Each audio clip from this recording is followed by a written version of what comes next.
যদি কাউরের ভাগ্যে এক চিমটি সিঁদুর না লেখা থাকে, যদি লাখ টাকা দিয়েও কেনা হয়, ওই এক চিমটি সিঁদুর কিনতে সেটিতে উঠবে না। সিঁদুরের বড় ভাগ্য থাকা চাই।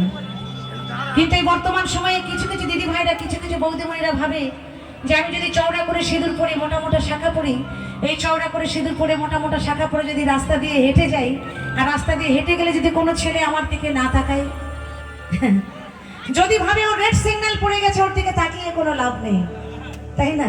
তাই এই কথা ভেবে আমার অনেক দিদি ভাইরা, অনেক বৌদিমণিরা শাখা সিঁদুর পড়তে ভয় পায় বা লজ্জা পায়। তো যারা ভয় পায় বা লজ্জা পায়, কেবলমাত্র তাদের জন্যই আমার এই গানটা। কেমন? তবে এখানে যে আমার দিদি ভাইরা রয়েছে, বৌদিমণিরা রয়েছে, তাদেরকে কিন্তু বলছি না। আমরা কিন্তু সবাই শাখা সিঁদুর পড়ে আছি, যাদের আমাদের বিয়ে হয়ে গেছে। তবে দিদি ভাইদের ছোট্ট করে একটা মেসেজ দিয়ে যাবো। কেমন? এখন পার্লার টার্লার বেরিয়েছে, বিয়ে বাড়ি টিয়ে বাড়ি এলে আমরা পার্লারে সাজুগুজু করি, তাই না?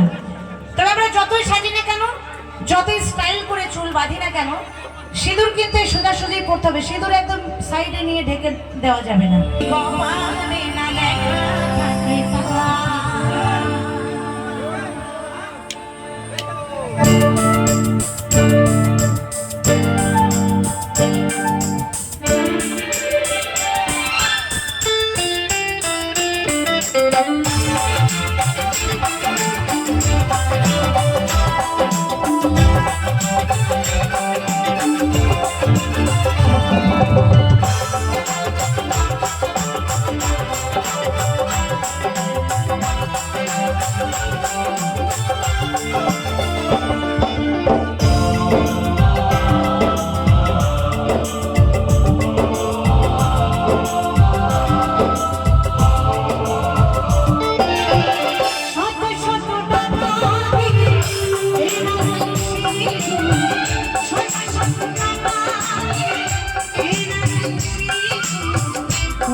যদি